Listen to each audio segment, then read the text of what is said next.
Hello everyone, a few weeks ago I made a video what Volkswagen did perfectly right with the ID.3 from the start, and now it's time to talk about what they still don't do after 3 years of owning this car. What features are still missing, what things don't work, what they should have done better.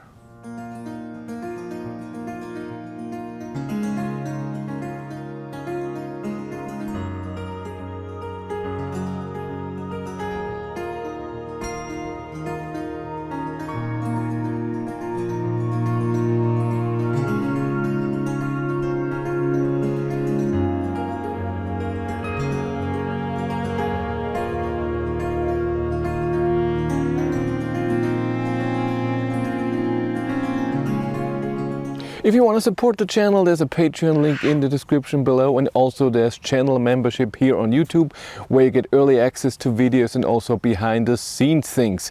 And if you're ordering an ID.3, 4 or 5, before the ordering process, if you use my referral link in the description below, we both get 200 euros charging credit.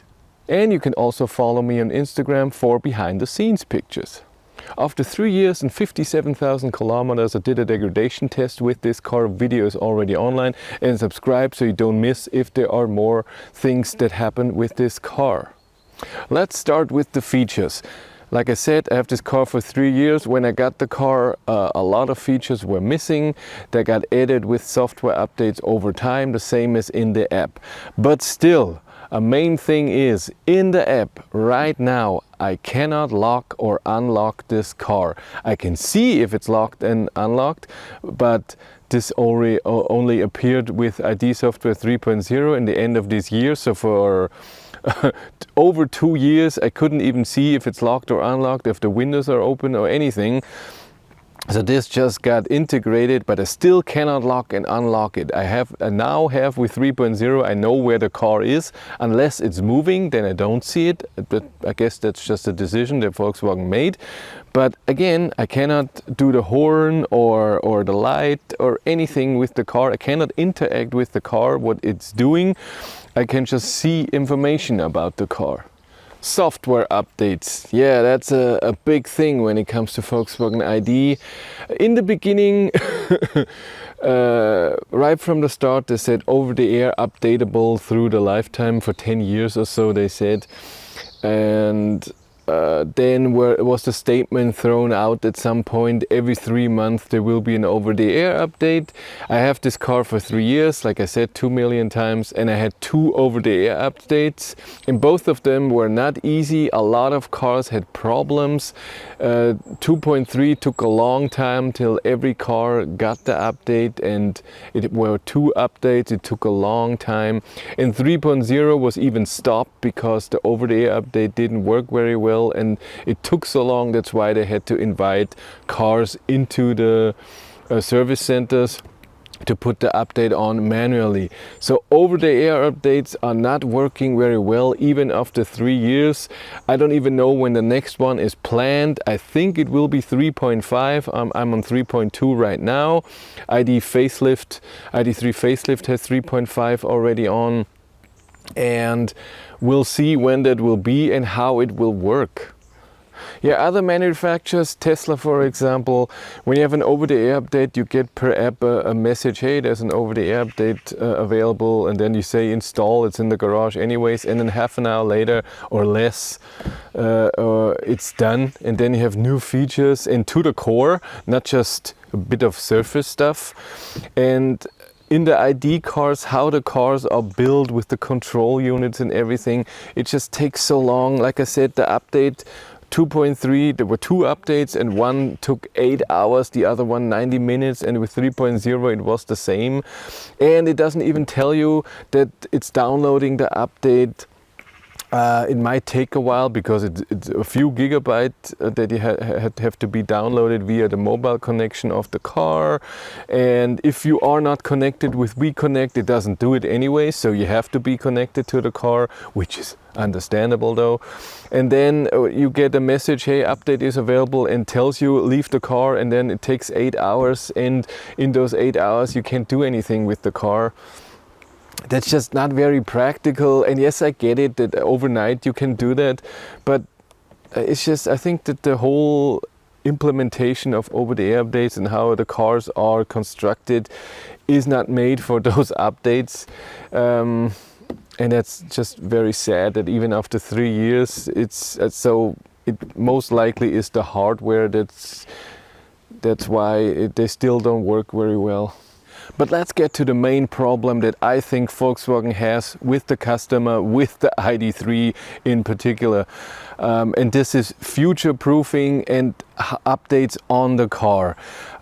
Like I said, I got this car in September of 2020, and a few features were missing. I was okay with this, like park assist and stuff like this, so self-parking that people wanted, and ICE cars of Volkswagen had that, and people were like, why is this not implemented in the ID.3? And then 1.5 years later, so people bought a car early or even a bit later.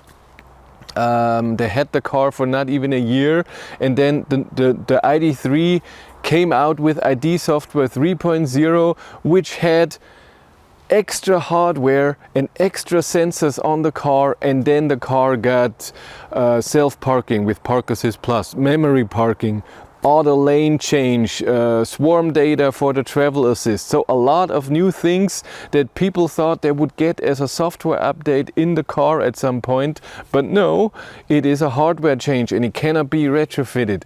So if you bought a car like me, I cannot have this feature. It's just not possible. I need a new car for that. So that was a bit sad, and a lot of people were a bit disappointed with that. Then 2.5 years after the car got delivered, the ID.3 facelift came out. So in March of this year, ID.3 facelift with a new interior, new seats, a new software 3.5, and the cars are being delivered right now, and it looks a bit better material that people were complaining inside the car, and I get it, and it's nice that Volkswagen implemented something that people were wanting and they changed that. But the problem is this: 2.5 years later you have a facelift ID.3 with new looks, new interior stuff, and then a year later, in 2024 summer, it will get new hardware, most likely a new motor, new screen, new hardware that's internally communicating with the car, that will have more features and things that the previous ID.3 will not have. Also the ID.3 facelift. So it's now the fourth car that will come out in next year, and that's just for people who own a car, it feels a bit like a slap in the face. Okay, I bought this car early, I can't get this, I can't get that. Okay, now it's a new interior, you made a facelift, fine. Okay, now it's new hardware again, new screen, everything is changing all the time. Two things that are very hard to take is ID software 4.0 on the new hardware with the new screen that has been shown in the ID.7. I drove it, you can see it here, and also in the ID.4, ID.5 will come in the next few months. So in January the first cars should be coming to customers. New hardware, more features.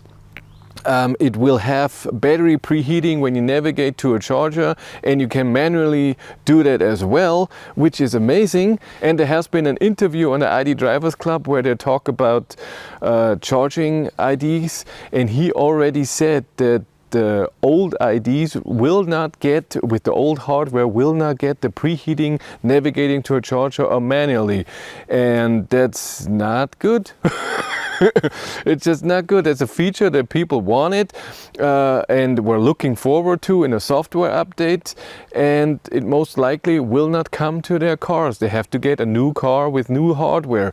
And the same with ID software 4.0. 4.0 is very snappy, and it looks amazing, and there's a lot more things to do that you can do, and it's easier to interact, and it most likely will not come in older cars like my ID.3. And again, that's just, yes, I get it, it's development forward, but older cars are like, oh, you didn't think of that from the start, that you just totally changed everything and I cannot have it in my car. That's just a bit sad, and that's sometimes a bit hard to take. So for me personally, it's not that big of a deal because I will switch my car at some point, and I'm not driving this car for 4 years or so. But I can understand that other people who just got an ID.3, for example, have a big problem with this. And the features missing, I'm a bit sad. I don't need park assist, but again, I can understand people who would want that in the car, and it should be implemented in a car for 50,000 euros from the start. And it wasn't a new invention, it should have been in there right away. And that the app has not been developed as good as it should. Yes, there are new features.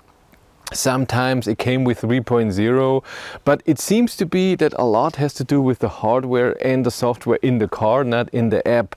And it just takes a long time, 3 years, and I can still not unlock it with my app. And I also cannot use my phone as the key, for example. Again, this is something that I don't need, but other people really like that, and that's fine.